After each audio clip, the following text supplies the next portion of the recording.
Hello and very good evening to everyone. Welcome to the fourth episode of a Tree of Prosperity vlog. All right. And before I begin, I'd like to thank everybody for your support. This humble YouTube channel has accumulated more than 500 subscribers as of yesterday. Thank you very much. It shows that some of you guys have been following through with my material. All right. And I hope to get more people on board of this channel. All right. And another thing that I want to share with everybody is that some people have actually gone quite far to assist me in coming up with this video channel. A friend actually reached out, had lunch with me, all right, and she told me that the channel actually is quite bad, the quality of the videos, all right, and she told me to blur out the background. So I had to make some adjustments to my OBS studio, install a plugin, and this is what you're seeing today. I hope this has improved the quality of the vlogs. More importantly, keep the feedback coming. All right, it's a long way to go before I can unlock the YouTube AdSense where I could begin to monetize this channel. All right, so without any further delay, all right, let's go on to our discussion where we will be talking about our local banks. All right. All right. How do we think about Singapore bank stocks? Okay. And I understand that a lot of listeners are local investors, and our Singapore banks, DBS, OCBC, and UOB, are perennial favorites amongst the older investors who enjoy the very steady stream of dividends that they're receiving from the banking sector.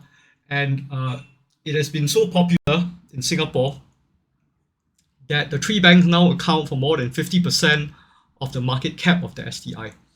Right, it's also extremely popular investments, okay, for the old school dividends investors, right, who just want to collect their money, and these are very passive investments. Okay, all right. Do take note that when you're investing in Singapore banks, you need to be aware that banks tend to do well when interest rates are rising, but they also have a tendency to underperform when rates are falling. Right? And to understand the rest of my presentation today, do take note that the ticker symbol for DBS is D05, for UOB is U11, and OCBC is O39, where I produce a lot of visualizations from the programs that I write. You wouldn't see the names of the banks, but the banks are identified by the ticker symbols. All right. For a start, I'm not very much of a big fan for individual bank stock selection. That is largely a little bit overrated in my opinion. What I have on this slide is a correlation heat map, right? That measures a pair of banking together, and where the number is 1, it means that there is perfect positive correlation, which means that for every 1% that the stock goes up on, the other stock would go up by 1%, right? And you find that when we build this correlation heat map for local banks, you get numbers that are relatively high, right? Above 0.78, right? Above 0.78, very close to 0.8. In other words, it's not very different if you were to consider buying one of these stocks, 2 of these stocks, or 3 of these stocks, right? So DBS, OCBC, and UOB have a tendency to go up and down together, right? So if you do not put in any effort to investigate a specific bank, to cherry pick the best banking stock, that is totally fine, right? That's what the numbers are telling us, right? But because somebody who follow my videos want to know why I prefer DBS, right? I'm going to state these reasons, but these are very slight reasons, right? And just because I prefer DBS doesn't mean that I do not own OCBC and UOB, and in fact, I own all 3 banks in my portfolio, all right? Okay, so the first reason is that DBS has the largest market capitalization. It is large, it is in charge, it is safe, right? It also produces the highest amount of dividends, right? I have a table that compares the dividends here. DBS is going at about 6.29%, right? DBS's management has also been talking about sustaining the high return of equity, right, in the mid-teens, I think, all right, moving forward from 2025 to 2026. And they've also enacted a share buyback program to reduce the overall number of shares, right? And they've been doing it since the Trump tariffs, which means that they're buying back DBS stock at a cheap price and removing these stocks from consideration so that in the future you can expect higher earnings. Okay. Among the three banks, DBS also had the highest Sharpe ratio 10 years due to Piyush Gupta, the CEO, the previous CEO's fantastic leadership. Right. In fact, as I put my numbers here, DBS is leading at 0.71, followed by OCBC at 0.63 and UOB at 0.44. Right. Okay, but look very carefully at the price chart that I have on the right. You notice that the banks do have a tendency to move up and down together, right? There is some kind of step, they tend to move together, right? Which is explained by the high correlation shown everybody just now. Okay. All right, so at this point of time, most financial influencers will say, please do your own diligence before you buy something from the Singapore stock market. I'm going to go one step further to talk a little bit about what does it mean to do your own due diligence when it comes to local banks. And I do a lot more of these points when I conduct my classes, but I think these 3 points would suffice for retail investors who are new to investing. All right. So when it comes to banking fundamentals, you might want to look at these 3 things when you're reading a newspaper article or an analyst report. Right. The first is net interest income. Right. Banks are in the business of lending money to other people, so a rising net interest income augurs well for bank performance, right? Because as interest rates go up, right, the amount of money you earn from your floating rate loans you give to other people would go up as well.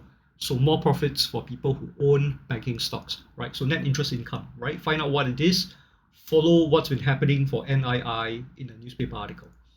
Next, non-performing loans. In a recession, non-performing loans tend to rise very quickly, which is a sign of a bad economy, right? Eventually, some loans would have to be written off when the company goes into insolvency.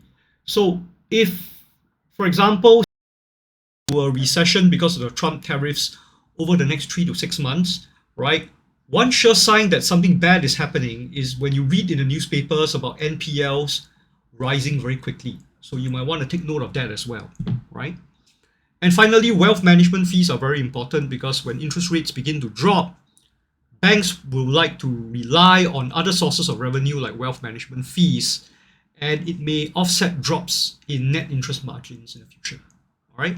So with these 3 points, you should be ready to be able to assess, how well a bank is doing.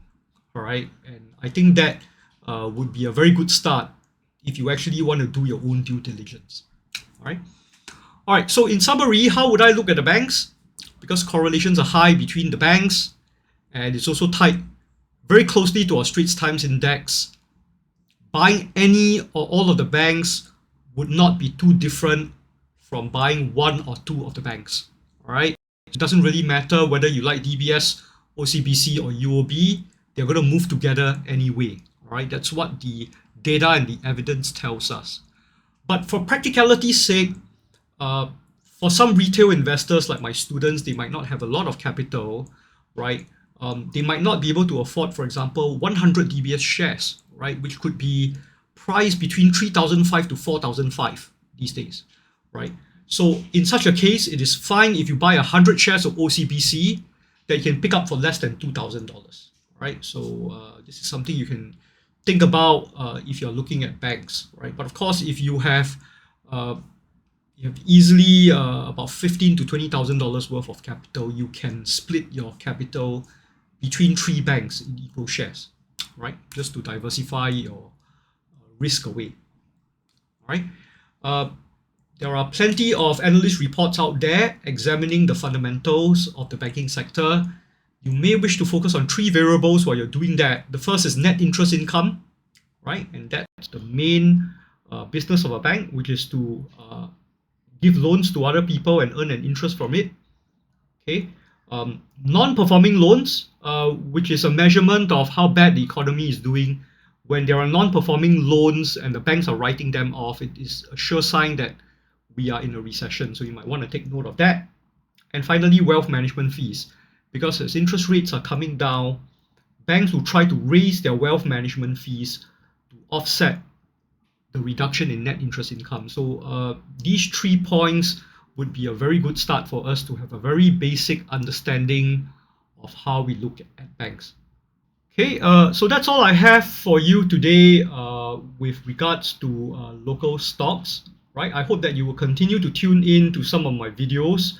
The videos during the weekdays would probably have a more immediate and urgent dimension where I talk a little bit about financial markets, right? But for the videos that will occur over the weekends, uh, it would be more theoretical in nature. All right, let me know whether you like this balance of materials, and I hope to see you very soon, all right, for my next video. Thank you very much.